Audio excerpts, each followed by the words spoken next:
Hello, this is Robert Kiyosaki, and we're here for another exciting and important and financial education, money for millennials or millennials and their money. Because as you and I know, our school teaches us this about money. Yeah. And it really kind of screws people up because they go out of school and they start doing the thing we talked about, go to school and get a job, right? Yeah. So that was the first two lessons. So we have Alexandra here. She is a daughter of our dear friends, Fernando and Cecilia Gonzalez. And Alexandra was born the same year that Rich Dad was born. Yeah. And again, for those who may not know, my rich dad was my best friend's father. My poor dad was an academic, straight A student. I wasn't. I was a D, F, and C student on a good day. But my rich dad never finished school. So he had a completely different point of view. It's not right or wrong, but rich dad was an entrepreneur, and poor dad was a school teacher, head of education, PhD, Stanford, University of Chicago North, all the credentials for academics. So at the age of 9 in Hilo, Hawaii, my rich dad started teaching me because I asked the question of my teacher, my 4th grade teacher, said, "What did we learn about money?" I said, "Well, we don't teach you about money." And I thought that was really stupid. Why go to school, get a job, but know nothing about money? So with that, this was his lesson number 1, and the rich don't work for money. So when I show you that, what goes through your head? Because I already know your philosophy, it makes a lot of sense to me. But for somebody watching this for the first time, it doesn't make sense, right? Yeah, it doesn't make sense. Because you go to school to get a job so you can work for money, right? That's the purpose of life, yeah. Right. To be a slave for money. Exactly. And work for idiots like me. Exactly. But anyway, my way of teaching is to first put doubt in your brain to challenge your belief systems. And then maybe you can choose new beliefs or keep up with old beliefs, right? So when you think about working for money, what comes through your head? I think about the time that I worked at the bank and I was working paycheck to paycheck and I wasn't exposed to the financial education that you provide me with. And so it was kind of sad that I couldn't afford the things that I wanted to do, and I was just in this cycle of paying my bills and going to work, and Correct. That's it. Do you have friends who haven't found the good job even though they went to school? So I have many friends that have graduated and they're told that they're going to go to school and they're going to find a job, and they find themselves without anything.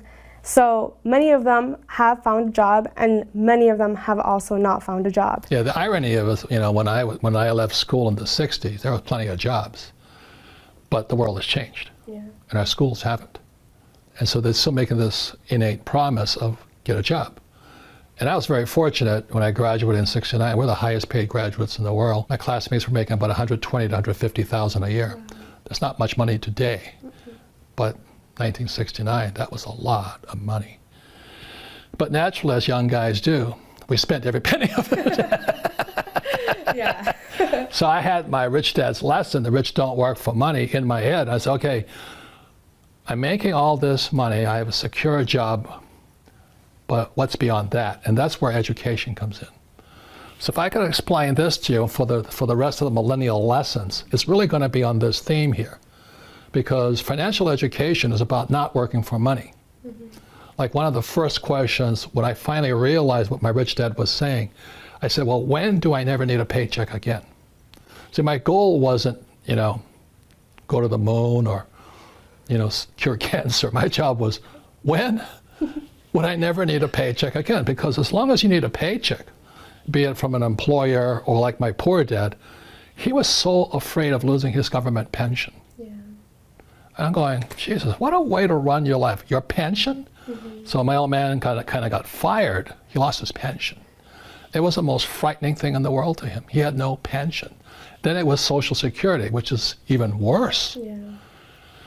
So that's why my goal when I was about your age, a little older, around 25, I said, my goal is to never need a paycheck again from anybody, even the government. I don't want any Medicare, Social Security, or whatever, well, as a military pilot, so you got to get the military pilot pension. I said, you do, but I'm not going to. And just because of this here, that was the difference. Because I never wanted to work for money to need a paycheck. So the next few lessons in Millennial Money, you'll find out what I do work for. So for right now, just let me go to the lesson here. So this comes from Rich Dad, Poor Dad, and these are some of the distinctions. It was the advantage I had at age 9 because I knew what I wanted to work for. And this here, in simple terms, is called a financial statement. In school, they teach you to get a FICO score. FICO is BS. All that means, how good are you paying your bills? That's all FICO means, okay? Should be the FIDO score. Good dog. So this is what your banker wants to see.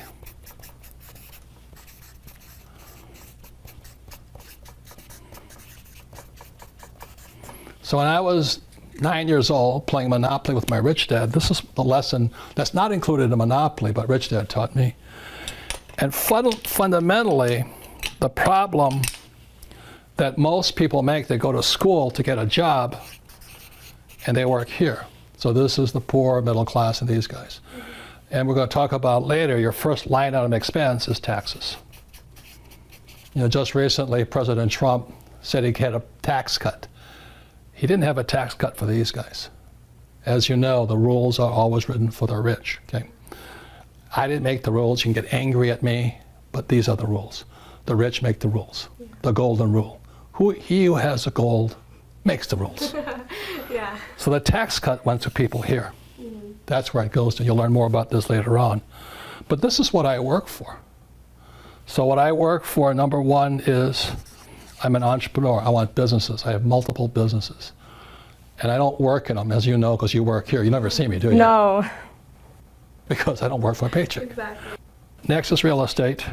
And real estate is good for many things which we'll go into, but number one is debt. I use a lot of debt to buy real estate, and I pay no taxes. That's the relationship there. The next is paper.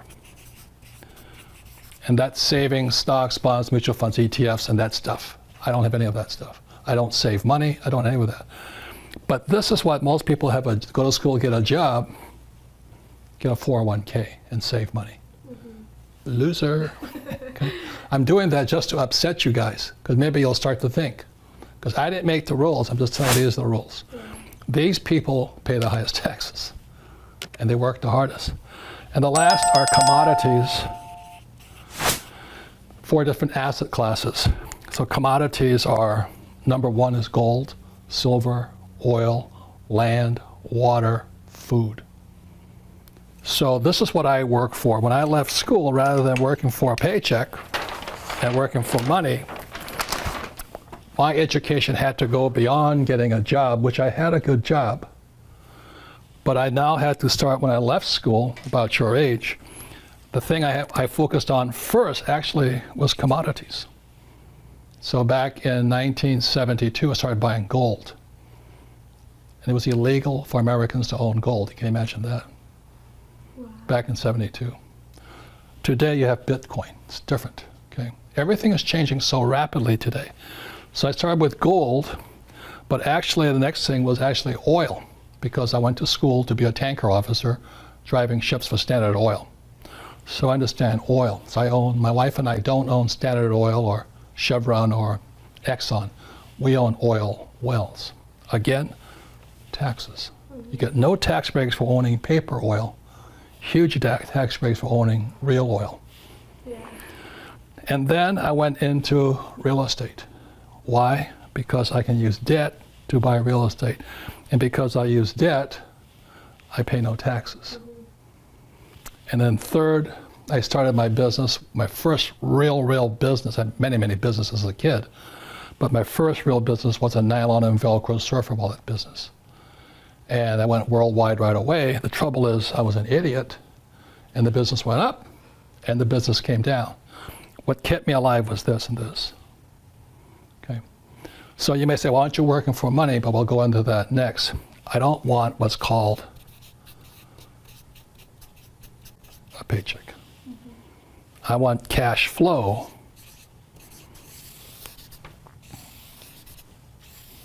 From here.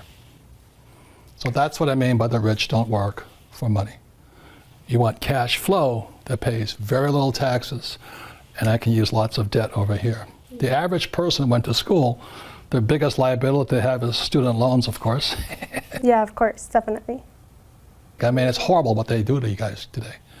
Yeah, student loan is just the worst type of debt of all, because you cannot declare bankruptcy on it. No.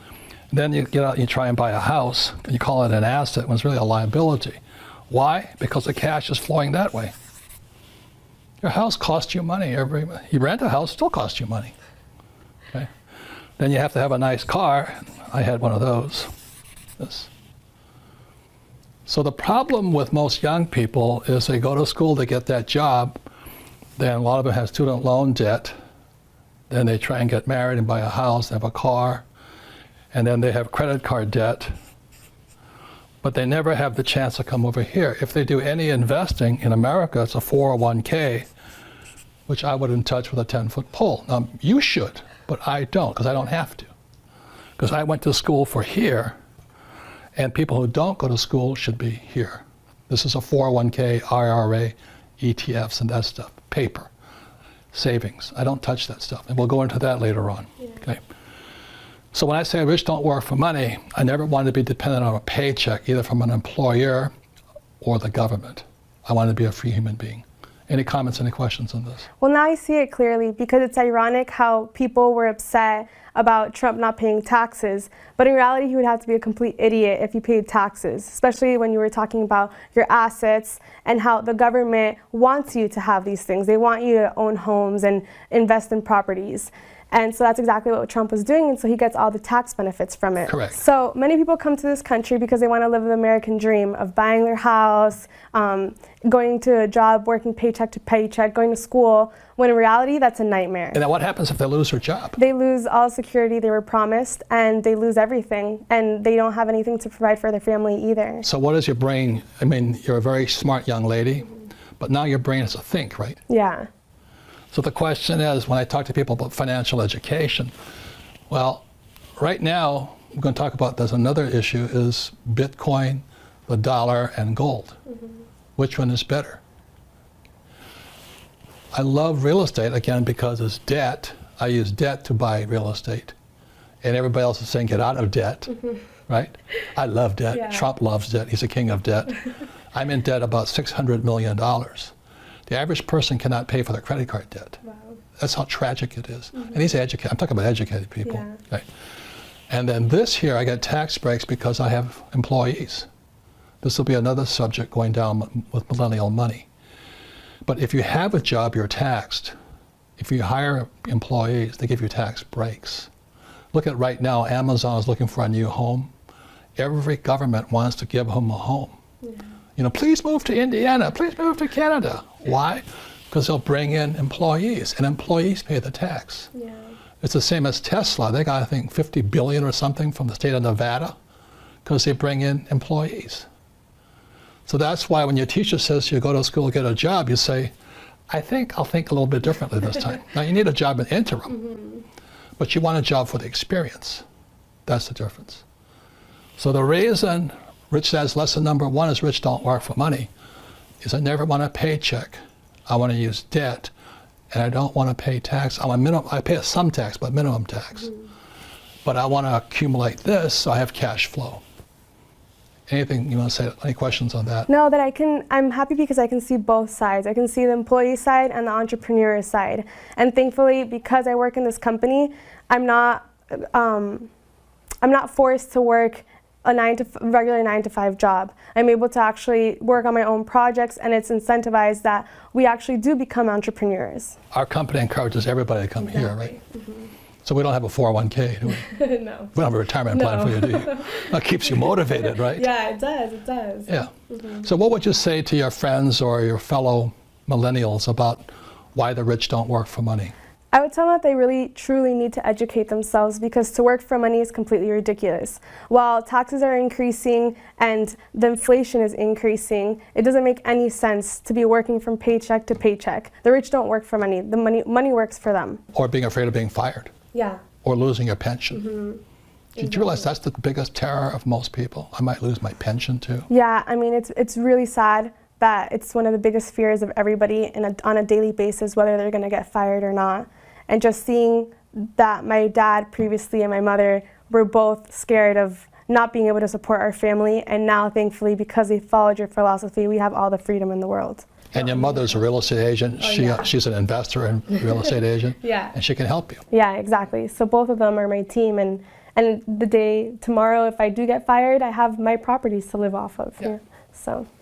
and you do too good a job for us to fire you. But Exactly. That's good. No, I work hard here. are you afraid of being, if you make a mistake in this company, are you fired? No, mistakes are actually encouraged. Coming from a traditional work system where we were punished for it, and then coming to this one where they're actually incentivized because we learn from them, it's amazing. Correct. Yeah. But you have to admit you made a mistake. Yeah, you cover up the exactly. mistake, you're fired. Yeah, You know? exactly. So Sarah, my supervisor, whenever, and I'm like, I'm so sorry, I can't believe I messed up. She's like, no, it's okay, we learn from our mistakes. Yes. And that's our culture here. yeah, it's awesome. So thank you. So the rich don't work for what? Money. Thank you. And for those of you at home, find a friend and discuss this. Thank you.